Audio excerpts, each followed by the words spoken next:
Listo. Ahí déjame ver que tengo dos dispositivos, ¿sí? A ver. Bueno, comenzamos. Bueno, el día de hoy vamos a revisar, digamos, a breves rasgos, ¿no? Pero igual sí vamos a hacer ciertas puntualizaciones, ¿no? En cuanto veamos o existe alguna una duda. Bueno, vamos a hablar al respecto de la intervención psicológica en el DES, pero también lo vamos a abordar de forma general, porque nuestra principal fuente bibliográfica va a ser el manual de funcionamiento de los DES. En la actualidad está vigente, se escuchó que se estaba trabajando en uno, pero bueno, no se ha hecho público desde 2017, ¿no?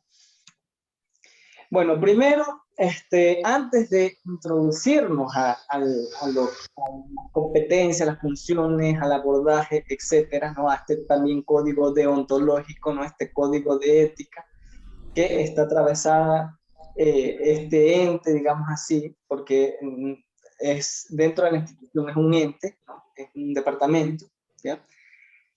También tiene participaciones dentro del manual, ¿no? Y también en torno a lo que dice el Ministerio de Educación. Él tiene también otra obligación, la cual se trata de el programa Educando en Familia, ¿no? Que es un programa, aquí he puesto la descripción, ¿no? Para todos, para que todos podamos ver. Es un programa Es un programa gestionado por docentes, es decir, que principalmente son los docentes que están encargados de manejar este programa, con apoyo del Departamento de Consejería Estudiantil DES, organizaciones de madres y padres, autoridades y actores locales. Es decir, que en este programa que se celebra todos los años de forma anual, está en todo el cronograma, no solamente es una actividad y este es un error, ¿no? Y aquí vamos a hacer también, lógicamente, vamos a hacer ciertas observaciones, digamos así. Quizás ya estoy dando un juicio de valor de decir que es un error. Pero una observación que yo daría es que generalmente eh, también es atravesado por un tema, digamos, de política pública, porque más adelante vamos a ver cómo, según el manual, determina qué cantidad de integrantes del DS debe haber en torno a la cantidad de estudiantes, ¿no? Y vamos a ver que para casi 600 estudiantes tiene que haber un analista del DS. Imagínense un profesional trabajar con más de 600 estudiantes.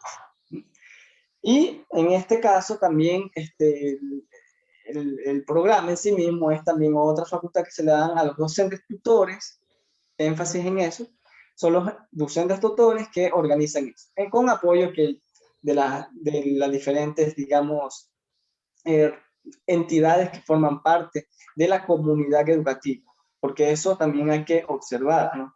Que a veces cuando vamos a laborar, ¿no? En un lugar, en una plaza laboral, ¿no? Dentro del aspecto de la psicología, nos vemos muy atomizados muchas veces, y a veces es una cuestión netamente del profesional, ¿no? De que no se trabaja de forma interconectada, ¿no? De forma multidisciplinaria, como siempre hablamos del trabajo multidisciplinario y del equipo multidisciplinario, pero también no solamente se trata del equipo multidisciplinario, porque el equipo multidisciplinario sería un equipo, en este caso, que sería de muy particular, en este caso sería el DES, ¿no? Pero otra cosa es de forma multidisciplinaria trabajar con las demás organizaciones, como docentes, padres y madres de familia, autoridades y actores locales. Actores locales también son esos o esas activistas que, digamos, por ejemplo, ecologistas, que quieren hacer un mural, quieren hacer un plantón de árboles, etc., ¿no? Y esto es muy importante porque la participación del DES, del Departamento de Consejería Estudiantil, da mucho énfasis no solamente en el desarrollo de estos programas, sino también que estos programas pueden ser parte del fortalecimiento de un estudiante, ya, una estudiante que tenga algún tipo de necesidad educativa específica. ¿Qué queremos decir con esto? Si tenemos un caso, por ejemplo, de una persona con TDAH, que es lo más común, ¿no? En población infanto-juvenil, ¿no? claramente podríamos darle más responsabilidad a este estudiante, lo cual puede ser una forma, no directa, pero sí puede ser una forma de reforzamiento a la conducta de este estudiante. Miren que estoy hablando no desde el psicoanálisis, ¿no? Hablo desde la psicología en general, ¿no?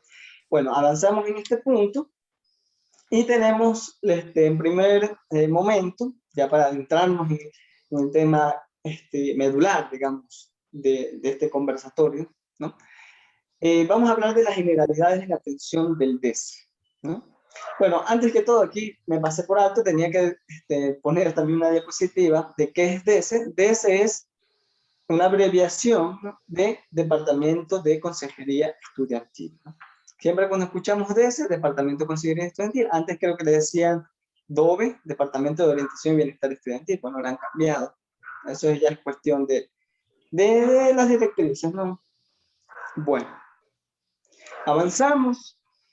Si bien es cierto, no me gustan mucho las letras, esta vez sí les voy a poner full letras porque es necesario, creo yo, porque siempre se nos escapa algo, ¿no? A pesar de que aquí tengo unos apuntes, siempre se nos escapa algo, la humanidad, ¿no? Bueno, primer momento tenemos que la estrategia de atención y acompañamiento debe estar siempre dirigida a fortalecer habilidades de convivencia armónica. Ojo con esto, ¿ya?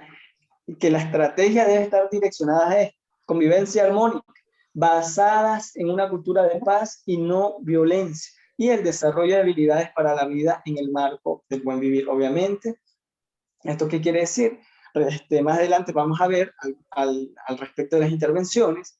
Hay distintos niveles de intervención, ¿no? Porque la intervención es un eje de acción del DESE, ¿no? Y uno de las formas de intervención puede ser la intervención individual, cuando atendemos esto a breves rasgos, ¿no? Individual cuando atendemos a un paciente puntual, pero también hacemos intervención colectiva o grupal, que puede ser con docentes, puede ser con padres, como vimos anteriormente en la diapositiva que hablábamos del programa, este programa, ¿no?, Educando en Familia, ¿no?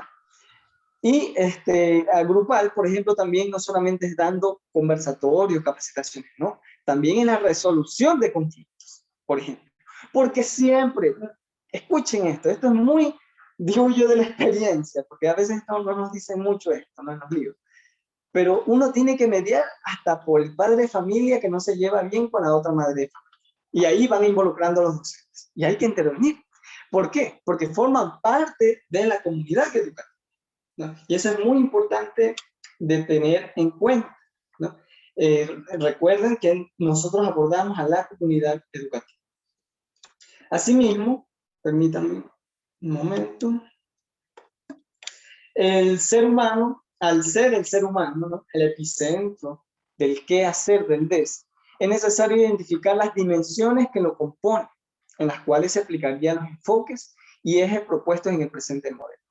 Esto es muy importante, ¿no? Hay distintas formas de abordarlo, inclusive hasta desde los enfoques, más adelante lo vamos a revisar, ¿no?, de forma superficial, porque profundizar nos llevaría, por lo menos ya sería como una especie de seminario, ¿no?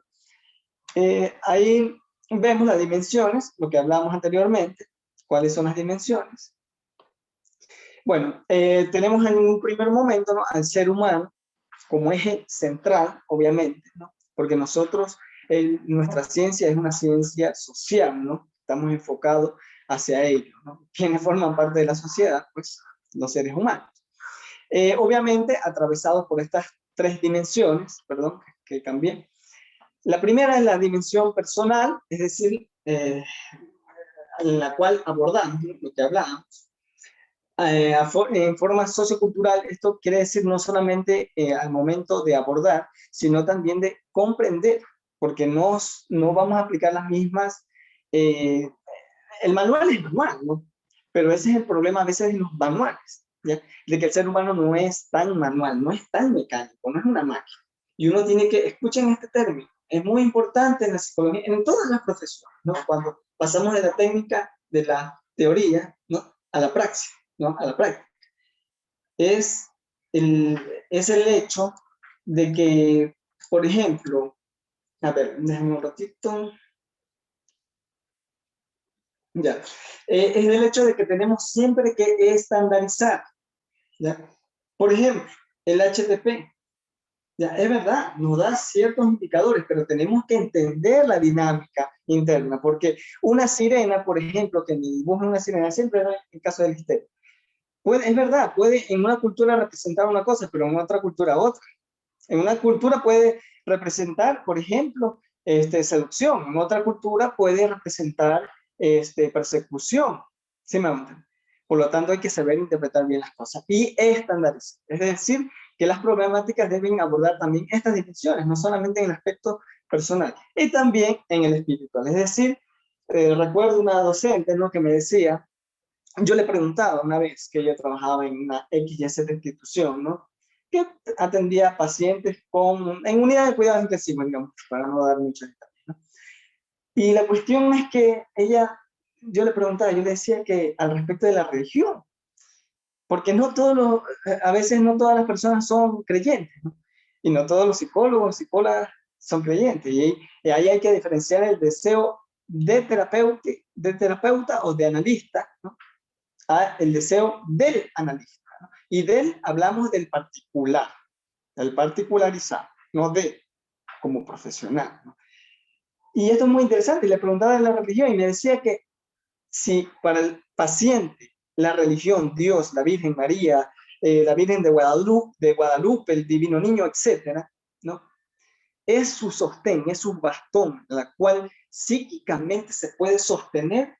¿Por qué tenemos que ir con un deseo del analista perverso y querer tumbar ese sostén del paciente? Es decir, recuerden que estamos en un estado laico en la cual todas pueden acceder o pueden identificarse con la ideología, cultura, etcétera, a la cual pertenecen, ¿no?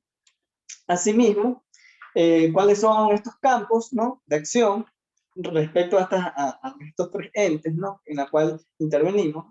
Intervenimos y no solamente intervenir, sino damos lugar más que todo, ¿no?, porque intervención sonaría como a tomar con pinzas, sino más bien intervención en el sentido de que formamos parte de la estructura, de ese mecanismo, de ese funcionamiento, ¿no?, esa armonía institucional. Tenemos los campos, el desarrollo físico, ¿no?, por un lado, el desarrollo cognitivo. Físico, recuerden que también existe la motricidad, ¿no? Es un campo físico, ¿no? Es un campo en el cual se trabaja de forma muy focalizada, ¿no?, en el aspecto muy corporal, ¿no? En el caso de ello, más adelante vamos a ver los psicorehabilitadores, ¿no?, etc. Más adelante vamos a ver los diversos profesionales. Asimismo tenemos diversos profesionales. Asimismo tenemos el desarrollo cognitivo, en la cual vamos a intervenir muy puntualmente en eso. Más adelante también voy a hablar al respecto de los límites, y les puse también literalmente el párrafo, ¿no?, la cita textual, donde nos habla el manual qué podemos hacer psicólogos. Y el desarrollo emocional, como hablaba de la resolución de conflictos, etc. Y en los otros dos campos también tenemos relaciones interpersonales, ¿no? Asimismo, empoderamiento y participación, y axiológico. Relaciones interpersonales ya también tienen que ver, inclusive, no solamente de los padres con los estudiantes con los docentes, por ejemplo, con la señora del bar, con el guardia, con el conserje, etcétera, ¿no?, hasta con el vendemangos de afuera. Todo forma parte de la comunidad educativa, no hay que olvidar de eso. Asimismo, el empoderamiento y participación, hace mucho énfasis, pero en torno a las elecciones, les comento. Es verdad, hace referencia a la participación de la comunidad con las actividades, con la agenda escolar, pero también hace mucho, el manual hace mucho referencia a esto de las elecciones, de los colegios, de las escuelas, de las directivas, etc. Y de forma axiológica, es decir, ramificada, ¿no?, de diferentes disciplinas, técnicas, etc., ¿no?, y también de las máquinas.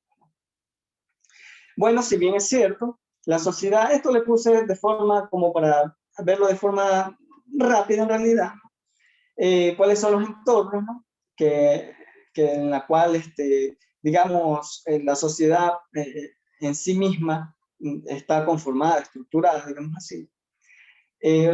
La sociedad está conformada, les voy a hacer lectura, ¿no?, por diferentes entornos o microsistemas, ¿no?, Micro, pequeño, ¿no? Meso, mediano, digamos así, y macro significa máximo, ¿no? O grande, digamos así. O entornos microsistemas, por eso habla de microsistemas, pequeños sistemas, ¿no? Que se interrelacionan entre sí. Por eso les hablaba, no solamente la educación es docente, estudiante, también es padre, la señora del bar, etcétera, el señor de la escuela, etcétera, la señora, ¿no? En lo cual el ser humano se desarrolla e interactúa, muy importante, ¿eh? Interactúa con otras personas adquiriendo los mismos valores, hábitos, creencias y habilidades. Es por ello que se trabaja con todo esto. Asimismo, ¿cuáles son estos entornos? Ahí los tenemos: escolar, familiar y sociocomunitario. Ahí vemos, recuerden que todo esto es la referencia a toda esta información, está en el manual del DS, lo pueden encontrar en la página web, ponen así, manual DS 2017, y ahí les sale en PDF, acceso gratuito. Ahí es la primera opción que les, ¿no? Lo pueden revisar con más cautela en su casa. Aquí tenemos, bueno, un gráfico más que todo, como tenemos las diferentes entidades, ¿no? Y el dinamismo y cómo forman parte de estos múltiples microsistemas y cómo forma parte dentro de esta misma sociedad empleada. Avanzamos. El enfoque del modelo del DS.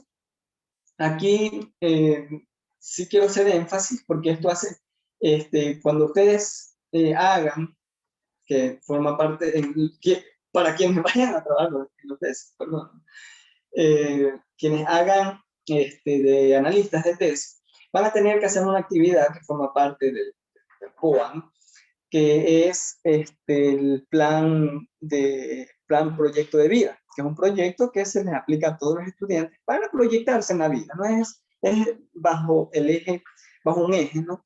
Que es un eje, no es un enfoque, ojo con esto, es un eje del plan de vida, la proyección de vida, ¿ya? En la cual toma mucho en consideración estos enfoques.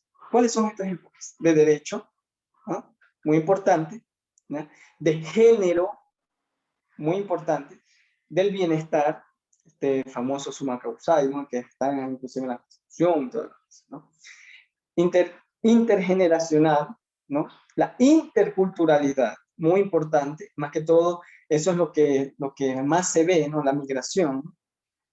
Van a haber muchos estudiantes extranjeros, ¿no? Inclusive estudiantes de migración interna, personas que vivan en la sierra, que hayan estado, o personas de zonas rurales, que se hayan mudado a la ciudad, etcétera, ¿no?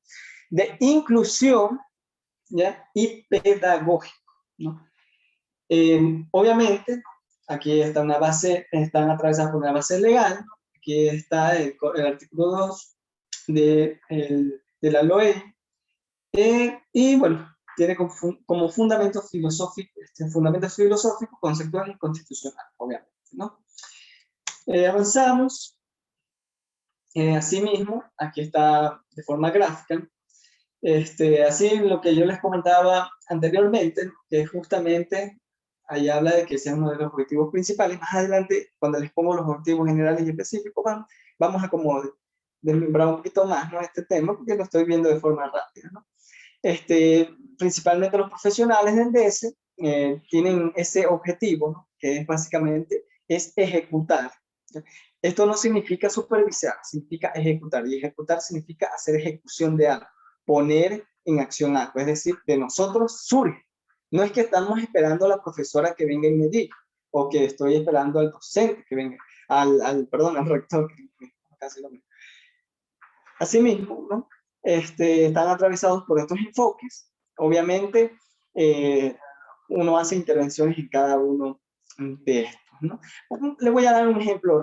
Por ejemplo, enfoque de derechos. ¿Qué actividad podemos hacer en enfoque de derechos? Por ejemplo, socializar el derecho que tenemos todas las personas a comer saludable. Y se hacen campañas de concienciación de la salud alimenticia, que influye mucho en el bienestar de la persona, porque muchas veces vemos a los estudiantes y decimos, es que tiene TDAH, dicen, ¿no? Y que resulta ser que el pobrecito no ha comido, o pobrecito no ha ni siquiera dormido, ¿no? Y así mismo, ¿por qué no duerme? Porque probablemente está trabajando. Enfoque de derechos. Vemos qué dice nuestro código orgánico. de la niñez y la adolescencia, que no pueden trabajar, está prohibido. Y ahí podemos, ¿no? Y eso es cómo podemos detectar, que es un eje de acción, que yo lo expliqué la vez pasada, que era, ¿se acuerdan? Que era detección, intervención, derivación y seguimiento. Eran 4, ¿no? Y justamente estos enfoques nos ayudan a ello. Por eso son enfoques, ¿no? Porque nos ayudan a ver focalizadamente a, ¿no? Un tema. Enfoque de género. Tenemos mucho el tema del movimiento feminista y los colectivos y la comunidad LGBTI, que hay mucho que trabajar. Existe mucha homofobia. ¿Cómo se puede lograr? A través de campañas de concienciación, talleres, etcétera, ¿no? Enfoque de bienestar, asimismo, se pueden hacer actividades de integración, ¿ya? Que es, inclusive, forma parte de uno de los porcentajes más importantes de la inteligencia financiera, que se dice de que mm, no sé si voy a cometer una imprecisión aquí, pero tengo entendido que según la inteligencia financiera es 50% de nuestros ingresos a necesidades, 30% de entretenimiento y 20% ahorro. O creo que es 20% de entretenimiento y 30% ahorro, no lo sé. Pero justamente se trata de eso, ¿ya? Porque el ser humano necesita entretenimiento y hay que hacer justamente actividades en este estilo. Actividades que deportivas, campeonatos, etc. Interculturalidad.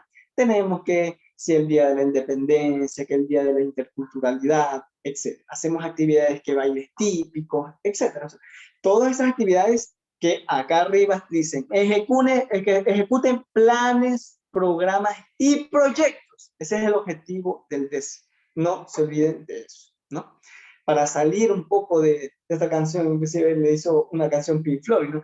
De salir de esta fábrica de estudiantes, ¿no? Justamente nosotros los DESI vamos a irrumpir eso, ya, bajo estos enfoques. Intercultural, bueno, y así vamos entendiendo, ¿no? Y así vamos, perdón, interviniendo y entendiendo cómo se va dinamizando, perdón, estos enfoques. Asimismo, intergeneracional, el respeto por nuestros adultos. El tema aquí también no solamente tiene que ver con la generación actual, ¿ya? También tiene que ver inclusive con nuestros próceres, ¿no? Esto es muy importante. El enfoque inclusivo, ¿no? Hacer actividades que vayan enfocados a grupos de atención prioritaria, ¿no? Personas con diversidad funcional, ese es el nuevo término. Así que tenemos que enfocarnos básicamente en ello desde, valga la redundancia, este enfoque. Y el pedagógico, que siempre busque también reforzar el aspecto educativo. Generalmente, no digo que exclusivamente, pero sí, en su mayoría de veces, surgen proyectos o iniciativas por parte de psicólogos, psicólogas educativos u educativas, ¿no?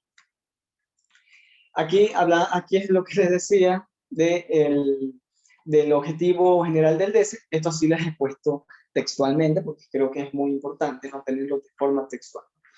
El único objetivo, por eso es general, que es promover el desarrollo humano integral, lo que hablábamos, multidimensional, ¿no?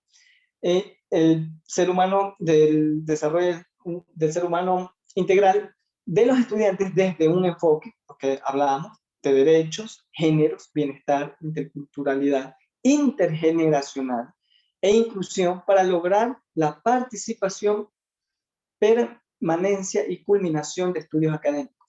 Esto es muy importante porque aquí habla para lograr, miren lo que se busca lograr. El eje principal, los tres objetivos puntuales en este objetivo, digamos, general, busca eso.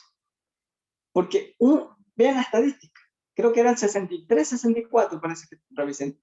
Voy a ser un poquito impreciso con esto.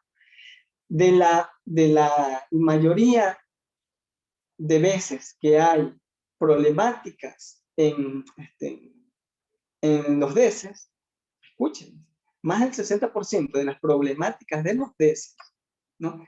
Terminan en diserción escolar. ¿Qué es diserción escolar? No terminar los estudios. Esa es una de las mayores problemáticas que existen, ¿no? Hay otras problemáticas también, consumo de drogas, embarazo adolescente, etc. Bueno, asimismo, Obviamente, estos enfocados en garantizar su desarrollo personal, social y emocional, ¿no? Lo que hablábamos anteriormente, ¿no? De estos tres ejes: el personal, el espiritual y el sociocultural, ¿no? Dentro del sistema educativo nacional, bajo los principios del buen vivir. ¿Ya? Por ello es que tenemos todos estos enfoques, porque recuerden que el buen vivir hace referencia al vivir bien, ¿no? Y vivir bien hace referencia a estar en un espacio abierto, de respeto, ¿ya? De oportunidad de crecimiento, ¿no? Asimismo, avanzamos los objetivos específicos, que hay 4. Puntualmente no he hecho el copy-paste, ¿no? Porque creo que es muy importante tenerlo de forma puntual. Bueno, si bien es cierto, el primer objetivo es establecer e implementar estrategias para contribuir a la construcción de relaciones sociales pacíficas y armónicas en el marco de una cultura de paz y no violencia, ¿no? Asimismo, fomentar la resolución pacífica de conflictos en todos los espacios de la vida personal, escolar, familiar y social, lo que les hablaba. Inclusive las escuelas para padres están enfocadas en estos aspectos, porque Escuela para Padres es un subproyecto de Educando en Familia, ¿no? Este proyecto general que les había comentado en un inicio. Y justamente uno también da talleres de socialización a los padres, y no solamente de socializar, porque socializar significa dar a conocer, ¿no? Sino también talleres de sensibilización y de concienciación. ¿Sí me van a entender? Porque no solamente se trata de saber que yo sé que eso está mal, sensibilización, estoy sensible, sino también concienciar, es decir, que forme parte de mi conciencia eso, y que eso me permita dar mejor trato, por ejemplo, a mi hijo o a mi hija, ¿no? Asimismo con los docentes, porque hay docentes realmente que, o sea, terribles, ¿no? Y hemos visto muchas clases online, ¿no? Y vemos este tipo de problemáticas. Y es interesante analizar. Asimismo, el punto 3, promover el desarrollo de habilidades, capacidades y competencias para la vida de los estudiantes. Lo que les hablaba, ¿no? Este proyecto de vida, ¿no? Justamente que busca bajo esos enfoques, ¿no? También de multiculturalidad, por ejemplo. No es lo mismo trabajar con una persona que su familia se dedica al agro, ¿ya? Y si ya yo voy con este enfoque de orientación vocacional profesional, muy probablemente ese estudiante vaya a querer, por tradición familiar, ser ingeniero agrónomo, por ejemplo, ¿ya? Y para ello justamente sirven este objetivo específico, ¿no? Y cómo se promueve, porque recuerden, inclusive en metodología de la investigación, cómo cumplimos un objetivo. Es a través de actividades y a través de indicadores y resultados, ¿no? Y eso justamente más adelante lo voy a hablar en anexos, porque eso está en anexos del manual. Habla de todos los formatos de cómo sacar y tabular la información y todo. Lo bueno es que este manual literalmente te dice todo lo que tienes que hacer. Tienes todo. Y por último, y no menos importante, prevenir problemáticas sociales e intervenir en situaciones de riesgo que puedan vulnerar los derechos de los niños, niñas y adolescentes. Si bien es cierto, aquí estamos en la lógica de la prevención, del primer nivel, ¿no? Promoción y prevención. Pero aquí voy a hacer una referencia. Generalmente hay factores de riesgo y factores de protección en el ser humano. ¿Cuáles son esos factores de riesgo de protección? Factores de riesgo particulares o personales, familiares, de pares iguales, ¿ya? Económicos y sociales o comunitarios. Es decir, uno tiene que intervenir en todos esos factores, no solamente, insisto, las problemáticas sociales se intervienen con un taller, también con una casa abierta, también con una clase, también con actividades artísticas, etc. Avanzamos, otros datos, esto es lo que les decía, y aquí se les puse de forma textual, ¿no? Y aquí sí les voy a hacer una linda lectura de forma textual. ¿Qué datos les puse aquí? Para definir el número total de profesionales se puede considerar la siguiente distribución a modo de ejemplo, ¿no? Ahí vemos que según el manual del DESE, si hay 400, tiene que haber un profesional del DESE o analista del DESE por cada 450 estudiantes. Pero, abajo dice clarito, eso se le dice como los analistas monitores, ¿no? Que son, o satélites, perdón, no es monitores, perdón, me equivoqué, es satélites, analistas satélites, que es cuando, por ejemplo, ustedes están en una institución educativa, por ejemplo, ya, yo estoy en una escuela rural, y esa escuela rural solo tiene 400 estudiantes, pero a 1 kilómetro está otra escuela rural que tiene 200 estudiantes. Como ambas forman 600 y algo de estudiantes, valga la redundancia, dentro de esta forma, ¿no? Es decir, yo tengo que hacerme cargo de esa institución de 400 y de la de 200, ¿ya? Y en caso, ahí sí mismo habla de los estudiantes en caso de diferentes jornadas, ahí ya se cuenta de forma individual, ¿no? Asimismo, bueno, aquí está la fórmula, esto lo encuentran en el manual. Asimismo, bueno, esto sí les puse también de forma textual. Yo odio, créanme que odio las letras. Un psicólogo no debe hablar de odio ni de amor. Pero yo no me gusta mucho poner en diapositivas letras. No me gusta mucho. Yo soy muy gráfico. Por aquí sí me he visto en la necesidad, y disculpen, le he visto la necesidad de ponerles letras porque es muy importante, ¿no? Primero, el DS, les voy a hacer lectura. El DS estará conformado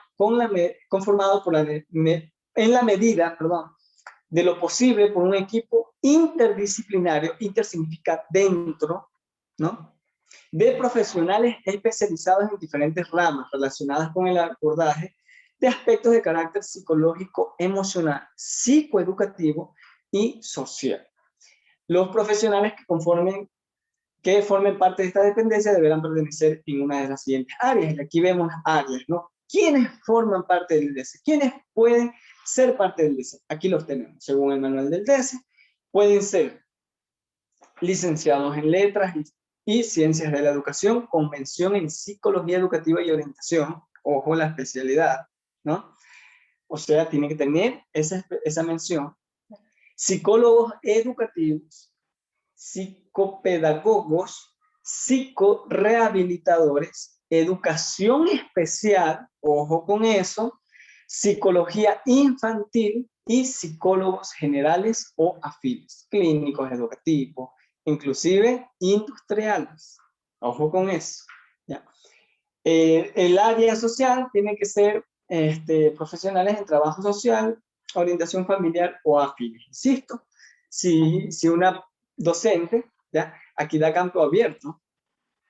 Si una docente hace una especialización, por ejemplo, en orientación familiar, sin necesidad de ser licenciados tener, perdón, la mención educativa de orientación, pueden serlo, ¿no? Aquí da el campo abierto, ¿no?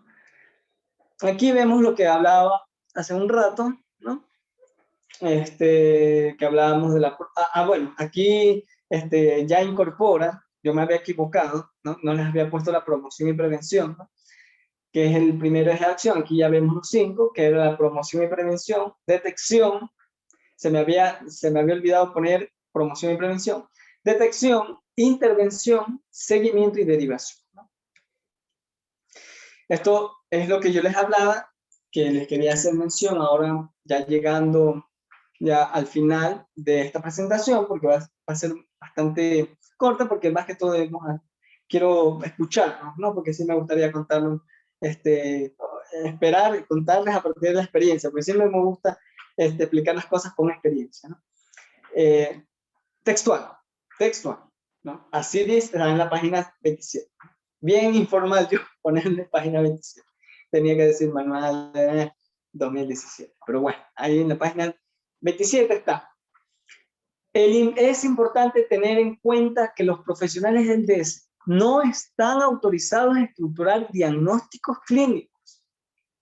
No obstante, para una adecuada intervención se requiere valorar, escuchen bien, lo que yo les mencionaba la vez pasada, se puede tomar un test, se puede hacer no una historia clínica, ¿ya? Que acá hablamos, porque la historia clínica tiene diagnóstico clínico, ¿no? A diferencia de un informe una historia clínica debe de tener, porque justamente es una historia clínica, ¿no? Porque inclusive habla de diagnóstico, digamos, perdón, antecedentes patológicos, psicopatológicos o antecedentes patológicos somáticos, etcétera, ¿no? Asimismo, uno puede hacer una ficha socioeconómica. Miren cómo cambia, ¿no? Cómo jugamos un poco con las cosas, ¿no?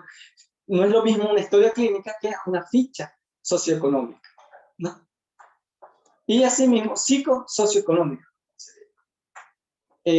Asimismo, por estos factores, porque vamos a valorar a nivel personal, familiar, académico y social, en las diferentes áreas que pueden estar implicadas en la situación problemática, identificando fortalezas y debilidades de las personas y del contexto.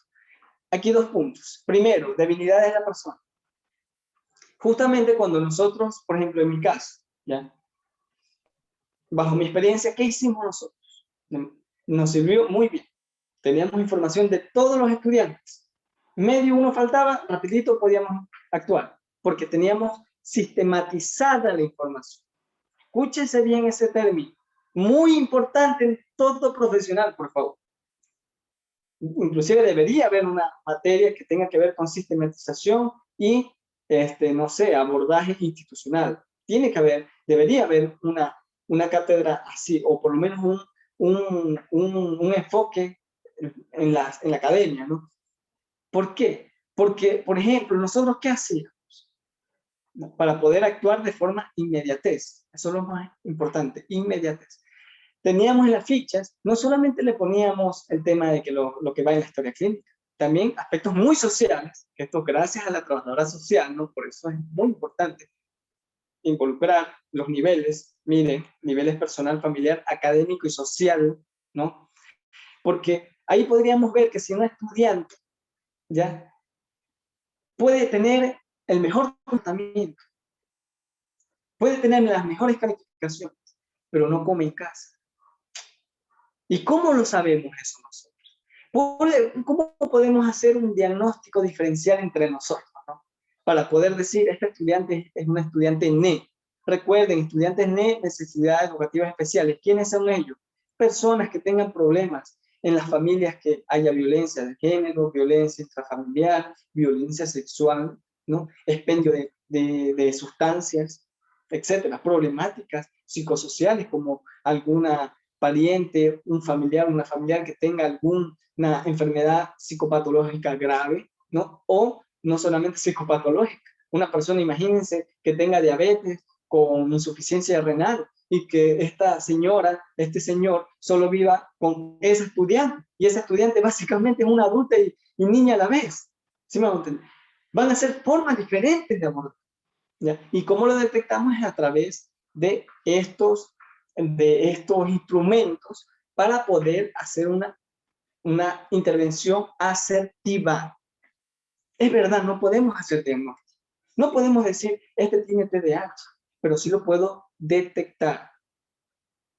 ¿Y qué a partir de eso? Hacer derivación, ¿ya? En caso de que sea un caso grave, derivación. Pero aquí habla de derivación, lo involucra como derivación, lo involucra como solamente como la exclusiva, como una exclusividad de derivar. Pero yo le agregaría, sería en este caso, no solamente derivación, sería también remisión. Esto es muy importante, si sabes, Hernán, inclusive para estos temas de psicoterapia, ¿no? Del tema de algún estudio, ¿no? Más adelante, que se podría hacer muy interesante en este punto, ¿no? De que para no solamente ser una entidad que deriva, y váyase para allá. Y saben otra cosa que me acordé, miren lo que me acuerdo. Yo recuerdo que esto era hasta un poco político, porque yo recuerdo que las docentes a veces hacían comentarios, es que ese DS no hace nada. Así decían. ¿Y por qué? Porque a veces yo creo que este es un problema también, es uno de los límites que tiene, que siempre hablamos. Las personas que estamos cerca a la intervención dentro de los tesis, del que nos vemos a veces con límites, ¿no? Y este sería un gran caso. ¿Ibas a decir algo, hermano? Sí, eso significa que en el DS, en el mismo DS, no hay una suficiente conciencia de parte del personal, ¿no? Del personal de la institución en general, quiero decir, ¿no? Docentes, quizás autoridades, o inclusive personal de limpieza, etcétera. No hay una suficiente conciencia acerca de la labor del DS. Sí, sabes que me hiciste acordar de dos personas. Primero, bueno, nuestra colega que en paz descanse, ¿no? Miriam Álvarez, ¿no?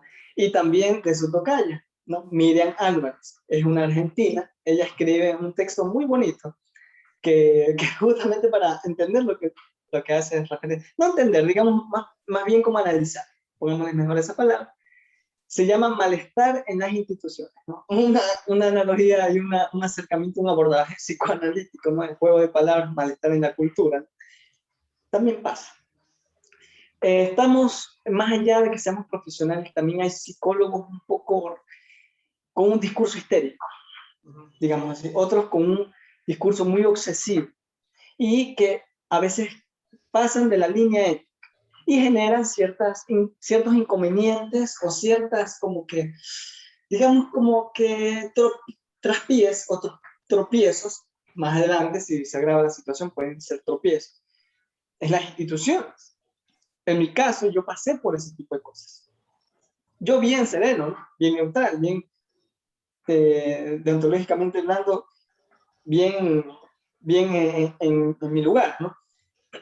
Pero había personas que no entendían, por eso el enfoque transgeneracional, ¿no? Muchos se les hace un poco difícil, más que todo ciertas personas, ¿no? Con una ideología un poco más adultocéntrica, ¿no? Que creen que el ser humano, mientras más adulto sea, mientras más edad tenga, es mejor, ¿no? Es más importante o tiene esa condición de imponer, ¿no? De imperar, ¿no? Y a mí me ponían como que ciertas trabas, digamos así, porque era joven. O sea, son cosas que son humanidades que uno va a ver, ¿no? Siempre va. ¿Por qué? Siempre va a ver. ¿Por qué? Muy interesante analizar aquí, ¿no? Ya, psicología social y vamos a abordar un poquito a la teoría de los sistemas, teoría de sistemas, ¿no? Miren, el ser humano en sí mismo tiene figuras, no solamente lugares, también funciones. Así como la lógica, desde el psicoanálisis, ¿no? Esto es un enfoque psicodinámico, pero vamos a regresar un poquito al psicoanálisis atrás, ¿no? El tema del lugar del padre y la función del padre. Asimismo, somos seres humanos atravesados por el lenguaje. Y si vamos a instituciones, o instituciones educativas en este caso, siempre vamos a ver, por ejemplo, personas que tienen ese fantasma del padre en una institución. O el fantasma del abuelo. O el fantasma de la madre. O el fantasma de la abuela, ¿no? De la institución. Y siempre se va a manejar este tipo de situaciones de acorde a la postura del profesional. Por eso insisto, el código deontológico, no olvidar, siempre estamos atravesados por la ética. Siempre tenemos que estar enfocados. Insisto, nosotros no solamente abordamos a los estudiantes, también a los docentes. El DS no solamente es para los estudiantes, también para los docentes. ¿Qué pasa si yo estoy trabajando bajo el enfoque de género en una campaña de escuela para padres? Porque probablemente yo estoy haciendo un trabajo focalizado, ya que me invento.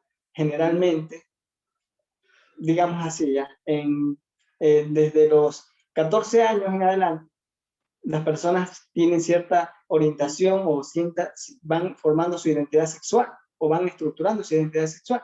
Necesito trabajar bajo el enfoque de género, ¿ya? Con escuelas para padres, talleres, con los padres y madres de los estudiantes o representantes, ojo con eso, porque no siempre los representantes los padres y los madres, ¿no? Se ve mucho de la tía, de los vecinos, ¿no? De los hermanos, las hermanas, se ve mucho eso, ¿no?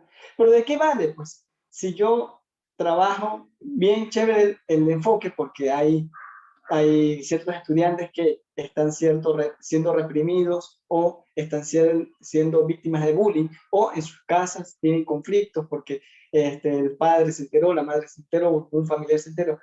Pero resulta ser que el docente es homofóbico. Ahí tenemos un límite, ¿no? Y no digo límite como una pared, sino un límite como un obstáculo. No sería límite, sería un obstáculo, perdón. Reformulo, rectifico, ¿no? Tenemos un obstáculo. Por ello hay que trabajar también con los docentes. Porque gran cantidad de docentes son personas que van más de los 50 años. Y más que todo en la docencia, se ven mucho. Ahora que está viendo otra generación un poco más joven en la docencia. Pero generalmente hay mucha gente que ya de la población, ¿no? Muchos maestros, maestras que ya tienen su edad, ¿no? Y tienen otro constructo, ¿no? Social. Se criaron en otros constructos sociales, pero no pueden dejar de generar cierta electricidad cerebral. Mire que me puse hasta neuropsicólogo ahora ya. Justamente eso, ¿no? Somos seres humanos.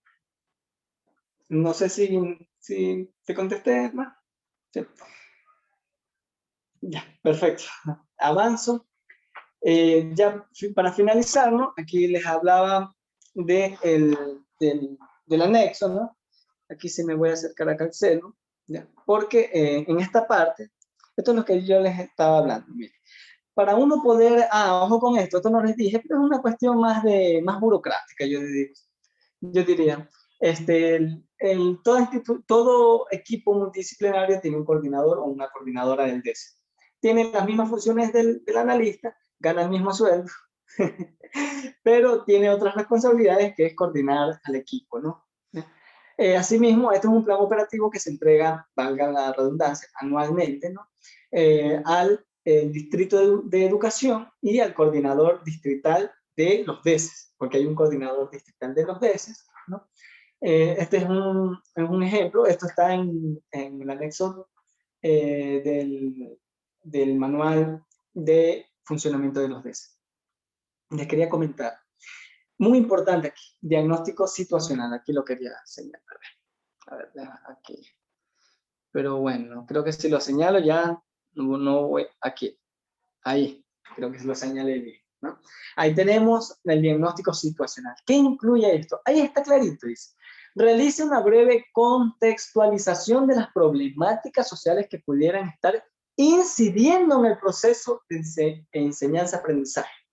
Por ejemplo, no solamente las típicas problemáticas, que digo típicas porque siempre las mismas problemáticas son que el consumo de drogas, que etcétera, etcétera. ¿Ya? Pero vamos a ser más drásticos. No tengo los instrumentos necesarios para dar los talleres. Esa es una problemática. El acceso a ciertos servicios básicos, como el agua. Esa es una problemática. Son problemáticas que deben incluirse aquí. Deben incluirse aquí. Asimismo, problemáticas como cuáles. Falta de, recuerden, los enfoques. Acordémonos de los enfoques. Falta de acceso o rampas para personas con diversidad funcional, ¿no? Instrumentos necesarios para esta población, ¿no? Etcétera, ¿no? Y asimismo, vamos detallando diferentes tipos de problemáticas que estas van a servir para la coordinación distrital. Y esto es muy importante, por favor, no obviarlo, porque, por ejemplo, ¿qué conseguimos nosotros? Miren lo que conseguimos nosotros. Una de nuestras mayores problemáticas, algo tan básico, no teníamos Wi-Fi. No podíamos trabajar dentro de las salas de computadoras. Los estudiantes tenían computación y no tenían internet. En el 2020, bueno, en ese tiempo era 2019, pero, a ver, pero me equivoco, 2017, 18, que estuve en ese tiempo. Imagínense, son problemáticas que involucran. Por eso se llama situacional. ¿Ya? No hablan de un diagnóstico del estudiante, de la familia, no, porque esto es un POA, ¿no? Todos los POAs tienen su diagnóstico. Algunos le dicen situacional, situación actual, diferentes términos, pero buscan eso, ¿no? Detectar ciertas y plasmar ciertas, digamos, problemáticas que puedan incidir dentro del proceso o el desarrollo efectivo y asertivo de la entidad en la cual se está haciendo el POA, en este caso el DES. ¿Cómo yo puedo trabajar si yo no tengo, por ejemplo, tachos para la basura? Por ejemplo. ¿O cómo yo puedo trabajar si no en toda la institución no hay ni un solo sillón con un lugar para ponerse bajo la sombra? ¿Cómo yo puedo trabajar? Sí, vamos a entender. Son problemáticas, insisto, que nosotros debemos incluir. Y el objetivo general va en función de qué se quiere lograr, y esto es a partir del diagnóstico, ¿no? ¿Qué queremos lograr? Queremos lograr bajar el índice de no sé qué cosa, o queremos fortalecer los indicadores al respecto de, etcétera, etcétera. Eso ya depende del diagnóstico, ¿no? Y aquí vamos viendo los ejes temáticas, ahí le pone bien didáctico, ¿no? Dice que eso habla de la promoción, bueno, aquí da un ejemplo de los ejes, ¿no? Un eje, por ejemplo, es la promoción, prevención, intervención, revisión y seguimiento e inclusión. Por ejemplo, ponemos aquí en el primero ponemos prevención, ¿ya? Proyectos, ponemos proyecto, no uses drogas, ¿ya? Y ahí ponemos los objetivos de cada uno de estos proyectos, ¿no? Porque ahí habla, estos son cuadros que van dentro de de un ítem específico, sería el ¿no? Aquí nos manejamos aquí por el Excel, ¿no? Y así mismo, bueno, tenemos actividades, que la población objetivo, el recurso, el plazo de ejecución, los responsables y los indicadores, los que les hablaban casi al inicio de esta clase, ¿no? Que nosotros tenemos que ir registrando, porque también nos piden, ¿no? Nos piden en el distrito, siempre nos piden eso, ¿no? ¿Qué indicadores, qué resultados, estadísticas, y uno puede dar a través de los resultados de las tabulaciones, en gráficos, informes, etc. ¿no? Eso ya depende del recurso que cada uno quiera utilizar. ¿Sí? Y ahí vemos, bueno, el cronograma de ejecución. Y eso, bueno, avanzamos. Esta es una, yo les decía, perdón, déjenme ver. Ya, ahí ya sé cómo borrar. Yo les decía que uno, por ejemplo, no puede dar diagnósticos clínicos, pero sí uno puede detectar, ¿no? ¿Ya? Valorar, intervenir. Por ejemplo, aquí nos pone, ¿no? El mismo manual, hay muchas fichas, ¿ya? Hay fichas de observación áulicas, hay fichas de observación en el desarrollo de actividades deportivas, hay diferentes tipos de registros, de intervención a grupos focalizados, etcétera, ¿no? De resolución de conflictos, de mediación entre pares y pares iguales, etcétera, ¿no? Etcétera, etcétera. Pero aquí les puse un ejemplo, uno como para que vean que el manual sí tiene diferentes instrumentos para uno poder, formatos para poder intervenir, ¿no? Aquí vemos uno, ¿no? Que es una ficha de observación áulica, ¿ya? Ahí vemos cada uno de los componentes que forman parte del mismo. Ahí hay que ponerle, bueno, una información general, ¿no? Que es la unidad educativa, la fecha, qué temas y contenidos de la clase, qué nivel educativo, que si es primaria, secundaria, cuáles son las necesidades educativas especiales, cómo sin discapacidad, y poner en números, ojo con esto, porque esta es una ficha de observación áulica, no está particularizada, no es para una persona puntual. Siempre revisemos los documentos, ¿no? Asimismo, ahí están los criterios de evaluación, ¿no? Ahí vemos que creo que debería esto estar abajo, pero está arriba, ¿no? Pero bueno, este cuadro para mi criterio debería estar aquí y este de aquí acá, ¿no? Pero bueno, aquí vemos las abreviaciones, ¿no? Y aquí vamos fichando, ¿no? Tipo checklist, ¿no? Vamos poniendo que si cumple, cuando uno se te acerca, si necesita mejorar o si no fue observado, o no aplica, ¿no? Y así bien, vemos cada uno de los bien explicaditos. Yo creo que estaría hasta de más analizarlo, pero está bien explicadito. Les insisto, el campo educativo está regido por esta manual y lo pueden buscar en la web, pueden poner manual, funcional, manual, solo ponen manual DESE y ahí les sale. Si les quieren, no quieren buscar más bajito ya por la pereza, manual DESE 2017, ¿no? Y ahí lo tenemos.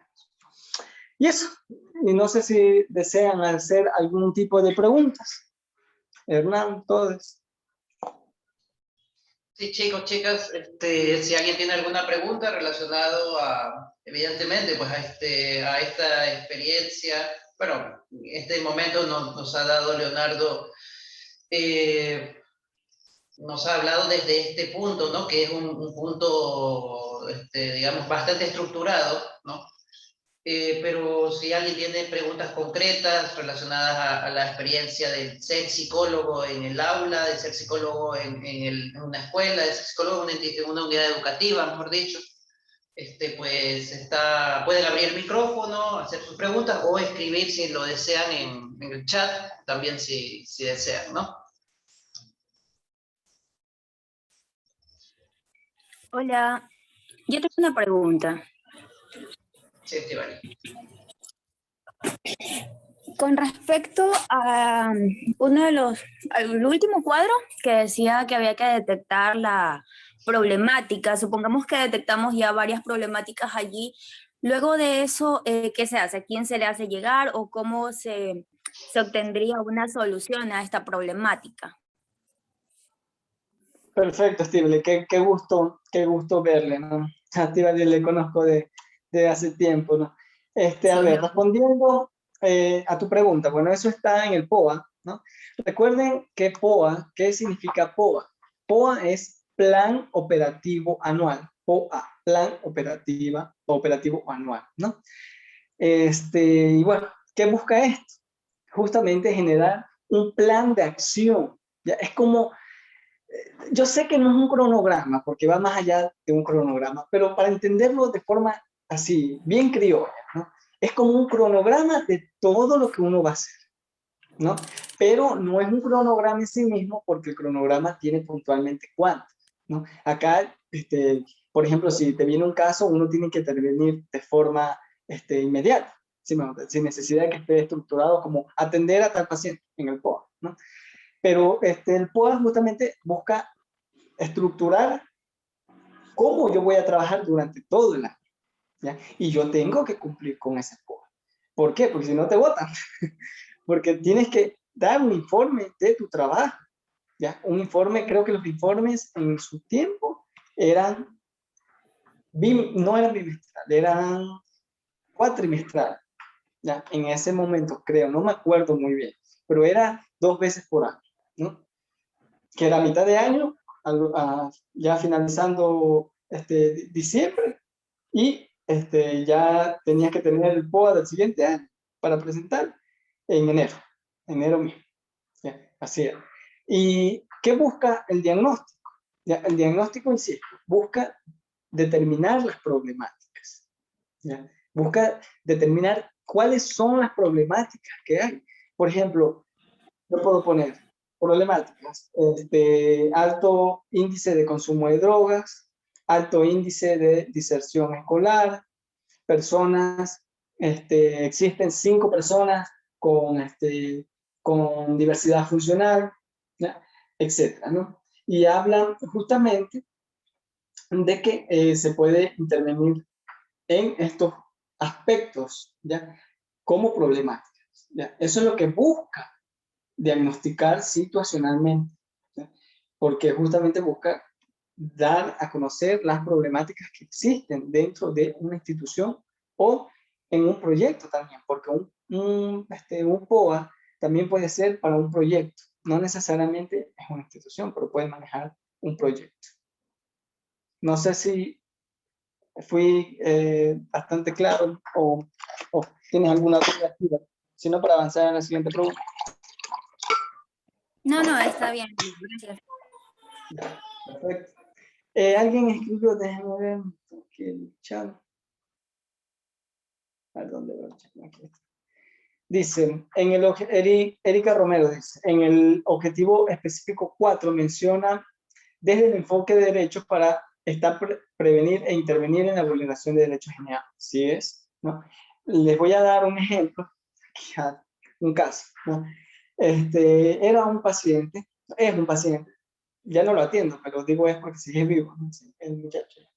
Creo que en ese tiempo tenía 14 años él, y estaba justamente en una clínica muy cerca de esta institución educativa. ¿Ya? Y nosotros trabajamos desde ese enfoque, estimada Erika. ¿Ya? Justamente desde ese enfoque perdón, de derechos. ¿Ya? Porque nosotros damos espacio para que él siga estudiando, siga educándose. Y no solamente de eso, también hicimos intervenciones no en el ámbito psicológico, sino psicosocial. Escuche lo que estoy hablando. Psicosocial. Explicar que también él se está haciendo un daño, no solamente en el aspecto emocional, sino también legal. Y también nos costó, eso sí les digo, nos costó que él esté ahí estudiando. Él ya tenía 6 meses, parece 6, 7 meses de rehabilitación. Ya no había consumido, pero igual estaba esa duda. Y justamente para poder hacer esa actividad, ¿no? Justamente nos tuvimos que enfocar bajo ese objetivo. Y bueno, aquí hay otra pregunta, creo que es, si ya detectas una situación de riesgo que vulnera los derechos de los estudiantes, tú como DC, ¿cómo intervienes? ¿Cuál es la ruta interinstitucional a seguir? Ya, muy bien. A ver, esta pregunta es muy ramificada y va a variar dependiendo de la problemática. ¿A qué me refiero? Por ejemplo, una situación de riesgo, ¿qué puede ser? Situación de riesgo no solamente es que la persona esté en una posición de que vaya a ser vulnerado físicamente, sino también psicológicamente, ¿ya?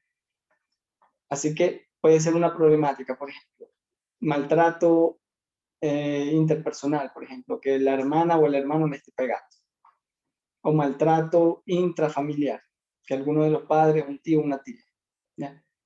Obviamente ahí yo tengo que hacer una derivación, ¿ya? Porque son casos muy puntuales, inclusive hay una ruta de protocolos. Eso sí no les puse porque es muy extenso, y sí les sugiero, les insisto, si gustan profundizar más en estos temas, ¿no? Revisar las rutas de protocolos que están en el manual del DES, y habla de cómo actuar en ciertos casos. Por ejemplo, violencia sexual hay que derivar directamente a la rectora. Nosotros no podemos entrevistar. Y eso lo dije en la clase pasada. No podemos, algunos hasta por morbo, preguntan. ¿No?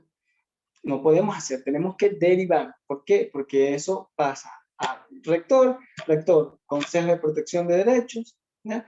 Y también a la Fiscalía, porque tiene intervención la Fiscalía y a su vez ya se hace un equipo grande que involucra también a la DINAPEC, ¿no? Bueno, y dice cuál es la ruta institucional. Bueno, es justamente lo que le decía, de que se basa este eje de acción, ¿no? Se basa en digamos, estas rutas o estos protocolos a seguir que son determinados por el manual. Sin embargo, no son fijos, ¿no? Esto va a depender también de cómo vaya dinamizándose la política pública nacional, porque si mañana hacen una reformatoria al código, ¿no? No sé, de la niñez y la adolescencia, ya no existe la DINAPEN, hay otra, ¿ya? Porque creo que ya ni existe la DINAPEN, creo que estoy hablando por DINAPEN, creo que tiene otro nombre, ¿ya? DINASEP creo que es, no recuerdo. Pongámosle que cambie de nombre, ¿ya? El manual por eso no tiene el nombre puntualmente así, sino más bien el manual habla de instituciones judiciales, habla de instituciones de seguridad ciudadana como la policía, etc. No sé si te contesté ahí, estimada Erika. La Junta Cantonal, sí, eso es lo que yo te decía, que es que dije consejo, perdón, es Junta Cantonal. Está DS, está la rectora, Junta Cantonal, ¿no? Fiscalía, entra DINASEC, creo, no recuerdo, ya les busco, no recuerdo qué exactamente era, ¿ya? Pero ahí también interviene, ¿no? Es un equipo multidisciplinario. Sí, DINAPEN todavía funciona. Sí, es DINAPEN, sí. Uh-huh. No sé si ahí le contesté.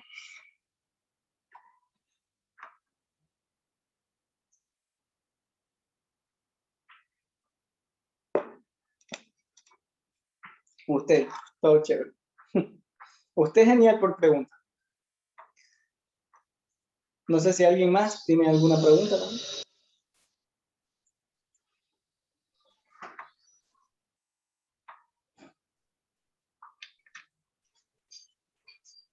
No, creo que no. Al parecer.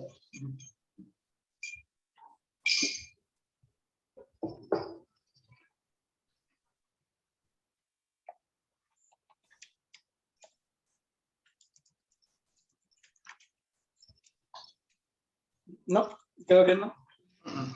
No. Ahí hace otra pregunta. Y referente a las actuaciones curriculares. Ya, eso es muy importante. Eso generalmente está, o bueno, generalmente, no digo que solamente, pero generalmente lo hace el psicólogo educativo, ¿no? Siempre hay un psicólogo educativo o una psicóloga educativa. Siempre, siempre. Sin embargo, en caso de que no, recuerden que nosotros tenemos límites de intervención en torno a nuestra profesión, pero sí podemos hacer promoción, ¿no? Podemos hacer promoción. ¿Cómo se logra la promoción? Es a través de actualizaciones de recursos pedagógicos para los docentes, por ejemplo, ¿no? Que si hay nuevos métodos, etcétera, ¿no? También, generalmente las adaptaciones curriculares les comento que son hechas por los docentes, ¿ya? Hay ciertas actividades específicas que vienen por parte del psicólogo educativo, es verdad, pero también gran responsabilidad es de los tutores y los docentes, ¿ya? Por algo son tutores, ¿no? Porque tienen que dar tutorías, ¿no? Y las tutorías buscan ello, es algo muy puntual y focalizada a un grupo individual o focal, ¿no? En este caso son, por eso que los tutores tienen cursos, son de cursos. El rector, el curso no sé qué, el curso no sé cuál.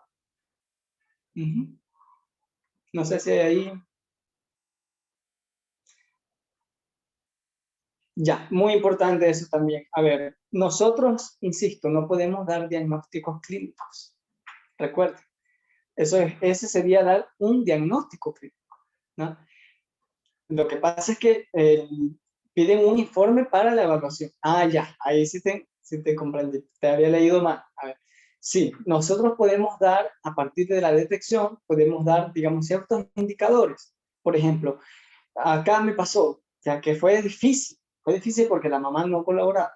Era un niño que claramente tenía Asperger, ¿ya? Pero la mamá estaba totalmente cerrada, ¿ya? Muy cerrada de la mente, no quería comprender. Y eso que le damos, no quería comprender. ¿Qué hicimos nosotros? Un informe, pero es muy delicado dar informes, ¿ya? Por eso hay que hacerlo bien, ¿ya? Nosotros recuerden que no podemos dar diagnóstico, pero sí podemos dar recomendaciones. Recomendaciones. Por ejemplo, este es un hack que uno puede tener para también evadir un poco mucho ese tipo de problemáticas que pueden surgir con ciertos padres. Uno puede recomendar, sugerir que se le envíe a hacer un diagnóstico clínico con un médico particular o público también, porque hay, ¿no? Sí hay, podemos derivar, ¿no? O remitir en este caso. Y a partir de eso, apuntar y dar ciertas indicaciones a los docentes a partir de ese informe. Eso también nos pasó una vez con un estudiante que no daba, no avanzaba. Y resultaba ser que tenía un pequeño tumor en el cerebro. ¿Cómo lo logramos detectar? A partir de un encefalograma, ¿no? Y bueno, y así podemos actuar. También hacer adaptaciones educativas, ¿no? Miren, una cosa es adaptación educativa y otra cosa es adaptaciones curriculares. Son cosas distintas. Curricular hace referencia a, a toda la estructura es como el plan operativo anual de los docentes, ya, todo lo que van a enseñar el docente, todo el sílabo, como nosotros les decimos, ¿no?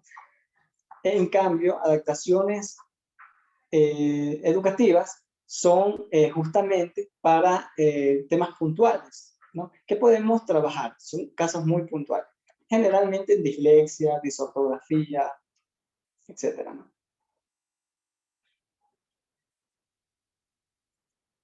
No, les explico, el tema de discapacidad es un tema muy delicado. ¿Por qué?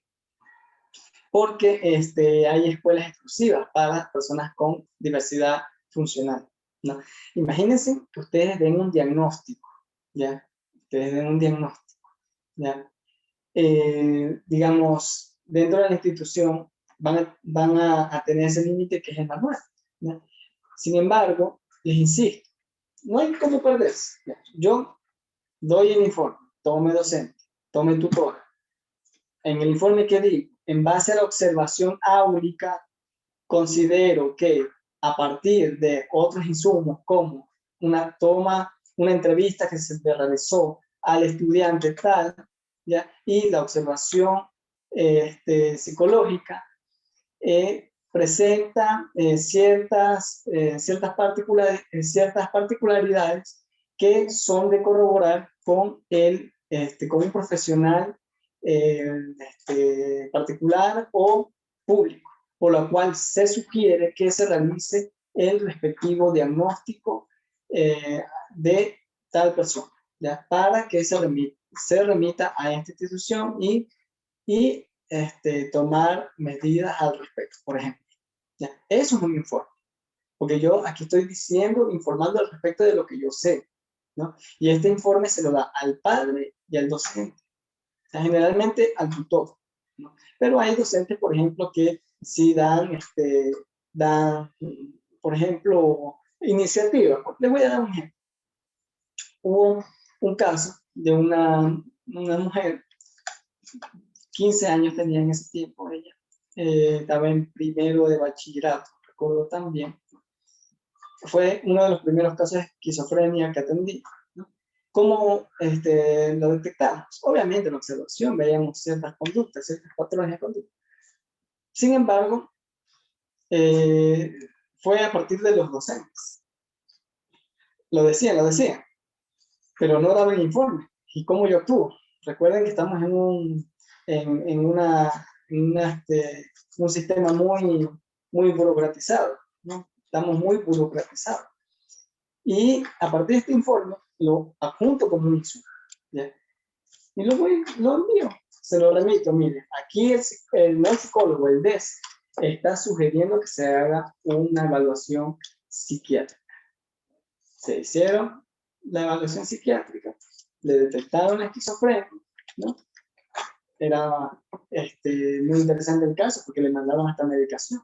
¿Y por qué es importante hacer este tipo de revisiones? Porque, o sea, si ya yo veo que tengo una persona con esquizofrenia en un aula, o sea, tengo que tomar decisiones, ¿no? Y hay que hacer justamente valoraciones específicas. En este caso, miren, en este caso ya no hay que hacer unas adaptaciones educativas, ¿ya? No, aquí tengo que hacerle una adaptación curricular. ¿Por qué? Porque es un caso que es permanente, ¿sí? Que va a ser en todo el sílabo que voy a manejar con este docente, ¿no? No sé si ahí me expliqué mejor.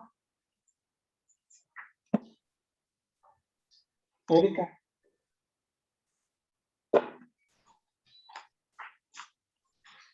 Listo. No sé si alguien más. Leonardo.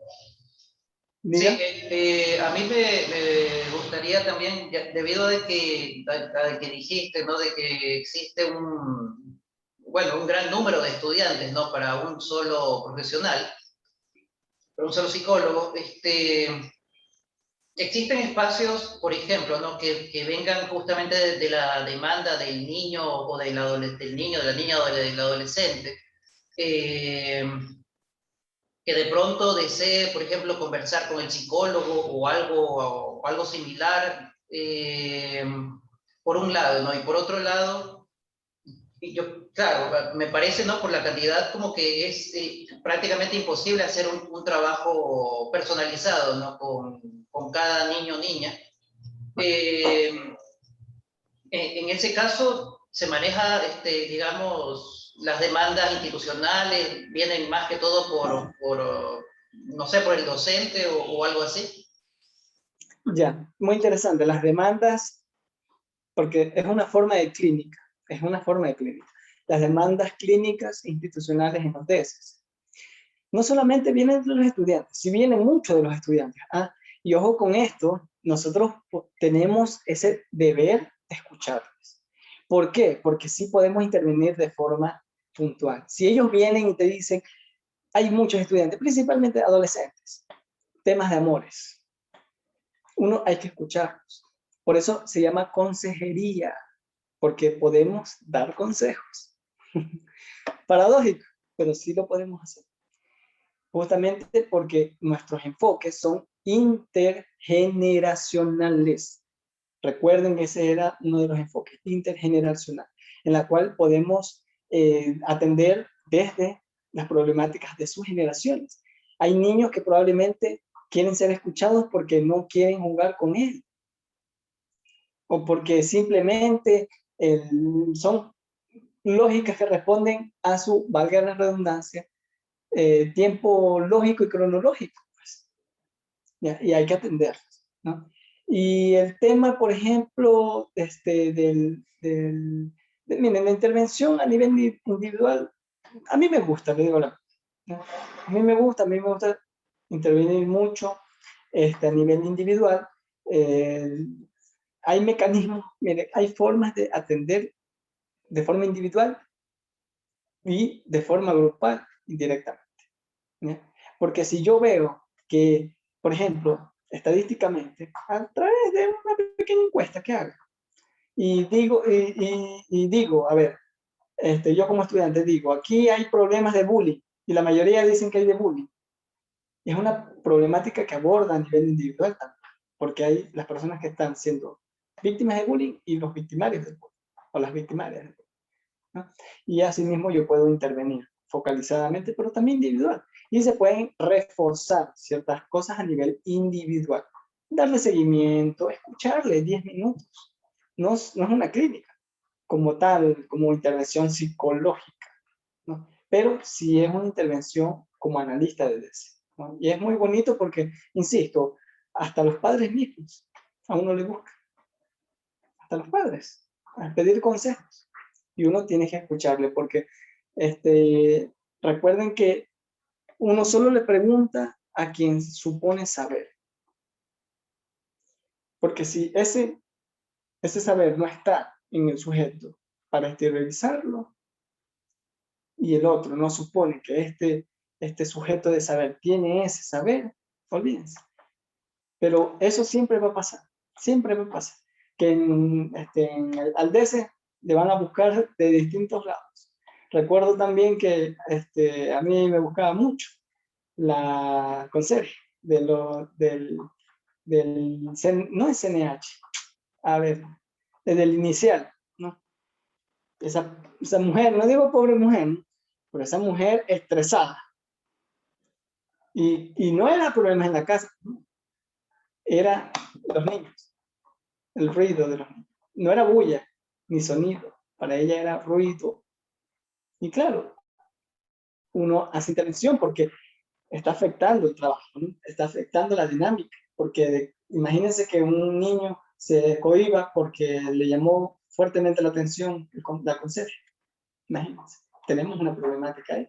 Por ello es que la salud mental no solamente se cuida, interviene, se previene, se promociona solamente a nivel individual o familiar, también a nivel colectivo, a nivel grupal.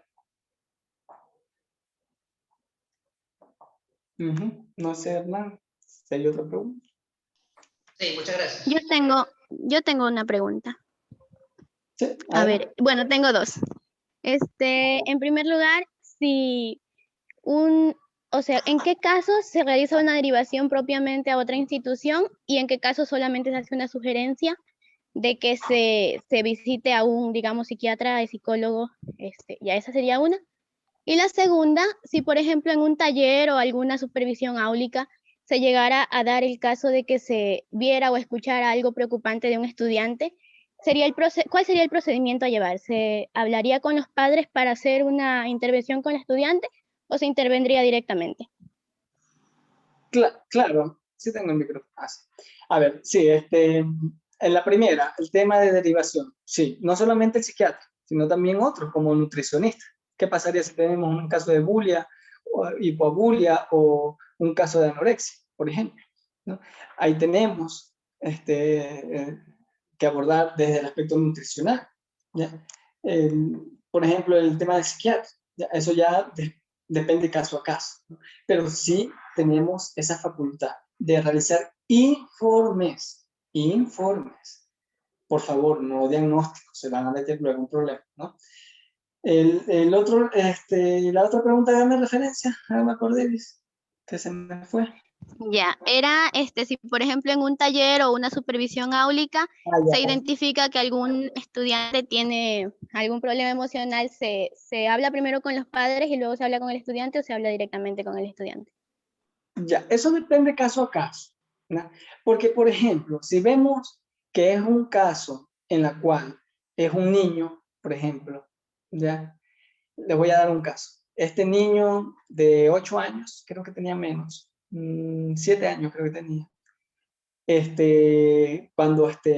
Cuando estaban en el baño, en el urinario, les tocaba los genitales a los demás estudiantes, ¿ya? Pero no era una vez, ahí viene bien clínico, ¿no? Y bien es la psicopatología, ¿no? La compulsión a repetición, ¿no? Ahí ya vemos un criterio ya de alerta, ¿no? Las red flags, ¿no? Una banderita roja, ya vemos ahí. ¿Qué hacemos? ¿Ya? En el caso de, como es un niño, no podemos intervenir inmediatamente con él. ¿Ya? No sabemos, ese niño claramente está siendo abusado, pero no nos consta. No podemos derivar directamente a la rectora porque estaríamos dando un falso positivo, ¿sí? No. O sea, estamos diciendo que existe algo que no existe. Todavía, corroborado. ¿Qué hago yo primero? Llamo. Esto es, mucho en la política se utiliza el sondear, ¿no? En la sociología, el sondear, ¿no? Sondeamos, vamos haciéndonos los desentendidos con los padres. Y debemos, analicémonos al padre. El discurso, la madre, el discurso, con quienes viven. Y ahí podemos hacer un pequeño organigrama, ¿no? ¿No? Y hacemos ay, se me fue el nombre, se me fue, que es un recurso muy utilizado en la teoría sistémica y en la psicología social y en los trabajos sociales. Un genograma. Genograma, Dios mío, gracias, Germán. Un genograma, hacemos un genograma. Los genogramas, miren, para mí es tan importante el genograma como el HTP en una historia clínica. La mayoría de veces, ¿no? Hay casos que no va a ser casi imposible aplicar. Pero para mí es muy importante. ¿Por qué el genograma? Porque eso permite muchísimo. Porque inclusive, ¿sabes qué nos permite? Es un recurso hasta psíquico para nosotros. Porque nos hace ver más allá del discurso de la paciente, de la imagen de la paciente. Y nos hace ver más bien el ámbito familiar. Ya uno ya ve, ¿no? Pues aquí hay figuras masculinas, figuras femeninas, y uno comienza a cuestionar. ¿Y cómo pude detectar rápidamente el caso del abuso sexual en este niño? Tenía un hermanastro. No estoy generalizando, bueno, pero tenía un hermanastro. Era papá, mamá, hermanastro y él. El hermanastro, 15 años, en plena adolescencia. Ahí tenemos indicadores. ¿Ya? ¿Y qué se hace ahí? Mi estimada, quiero que le lleve al estudiante a un psicólogo que le haga, sí me va a entender, para detectar. Y uno uno puede dar indicios. Ojo con esto, pero hay que manejar siempre con pinzas. Siempre yo les digo a los padres, a las madres, siempre yo les digo esto, ¿eh? Para mí como que me sirve, no sé, para que ellos entiendan. Hasta ahora ha servido, ¿no? Yo siempre les digo, a ver, yo les voy a decir como profesional, ¿no? No estoy juzgando, no estoy diciendo que bueno es malo. Les digo lo que yo como profesional me da a pensar, ¿ya? Siempre hay que manejar bien las palabras. Miren, aquí puede haber algún tipo de situaciones en torno a la sexualidad del niño. Miren cómo estoy diciendo las cosas. Y ahí ellos mismos maquinan. ¿Qué? ¿Violación? Ahí yo puedo decir, no lo sé. Por eso necesitamos. Así que por favor, lleve del profesional. Pero en caso de que no sea así, y caso sea bullying, por ejemplo, uno inmediatamente llama al inspector, inspectora, y en caso de que no exista, que siempre hay en realidad, en caso de que no exista, uno con el tutor o tutora. Esos son los protocolos están todos. Creo que ahí me quedé de año yo, tenía que haberle ponido, Dios mío, puesto los protocolos, muy importantes. Pero insisto, esos protocolos cambian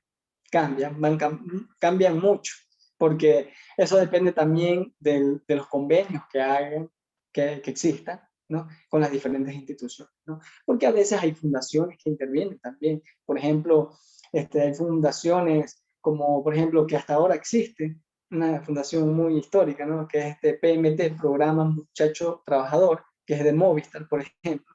Siempre hay convenios con el Ministerio de Educación, etcétera. Y eso varía, por eso me insisto, ¿no? Pero a la interna, cuando son estas problemáticas que son un poquito suaves, como bullying, se pueden resolver.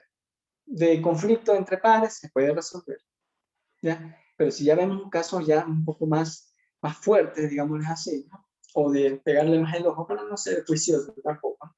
De pegarle más el ojito clínico, ¿no? Ya son luces alarmas y ya eso ya tenemos que trabajar a nivel externo, ya, a nivel intrainstitucional e interinstitucional, ¿no? No sé si ahí respondí un poco a la pregunta. Sí, gracias. A usted, gracias por preguntar.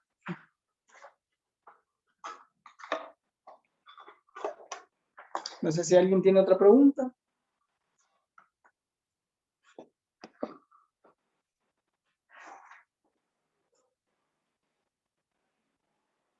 No, creo que no. Parece que no.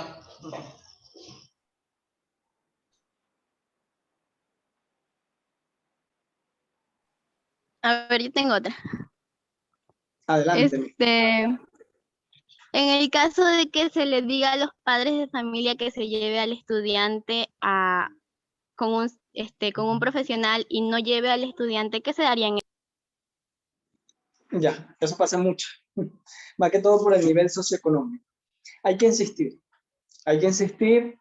Y también uno, si ya ve que hay mucho, a ver, ya, con el estudiante. Ahí me puso la pregunta, ¿ya? ¿Qué se hace con el estudiante? A ver, ahí se puede trabajar con la Junta Cantonal de Protección de Derechos. Si ya vemos que es un caso muy grave, uno tiene que derivar, ya, porque eso también es, omitir también es negligencia, ¿no? Uno tiene que derivar, ¿no?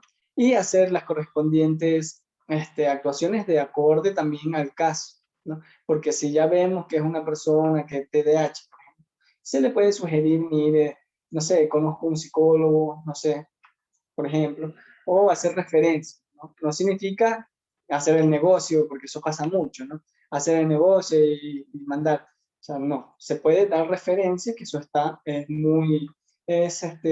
viable y está respaldado, ¿no? O sea, no es algo ni legal ni legítimo tampoco. Uh-huh. Pero recuerden, Junta Cantonal de Protección de Derechos. Ese es el organismo a la cual, cuando ya se agota todas las instancias, las citaciones, que usted ya le manda 5 citaciones al padre y no viene, y usted lo llama y no contesta, y le hace una visita domiciliaria con la trabajadora social y no hay nadie. Focos de alarma. Focos de alarma, se ve que hay un descuido paternal, maternal. O sea, y ahí ya, junta de protección. Porque si no hacen caso a eso, o sea, ni siquiera o sea, el psicólogo, o sea, o el diagnóstico le va a mejorar la vida, porque puede ser que, más allá de ese problema, puede ser que ni siquiera se está alimentando bien, por ejemplo. Que no haya nadie en esa casa, por ejemplo, que la atienda. Muy importante, ¿no? Así es, el COIP aplica la priorización de los derechos del niño ante cualquier cosa. No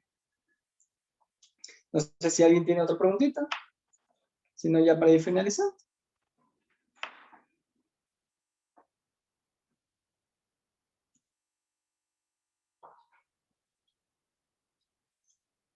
No. No, Hernán, no hay. Parece que no. Súper claro. Pues nada, Leonardo, muchísimas gracias. Muchísimas gracias. Ha sido, creo que bastante que has ayudado a dilucidar, bueno, se ha visto, ¿no? Muchas dudas que han tenido acá los estudiantes, las estudiantes. Y eso, ¿no? Agradecerte por pues tus conocimientos, ¿no? Tu experiencia relacionado a este tema. Y eso, no sé si quieres decir algo más. Sí, quizás agradecerte a ti y a las personas que han estado. Realmente, insisto, estos espacios no solamente ayudan a quien escuche, sino hasta a uno mismo para escucharse y a corregirse ciertas cosas. ¿Ya? Y algunas cosas que se nos pasa ya, por ejemplo, estaba omitiendo un eje, imagínense. O sea, son cosas que uno necesita reforzar, porque también, imagínense, los años pasan y a veces uno se olvida ciertas cosas. Un abrazo, ¿eh? Muchas gracias. Estamos en Muchas contacto. gracias. Gracias. Gracias a todos.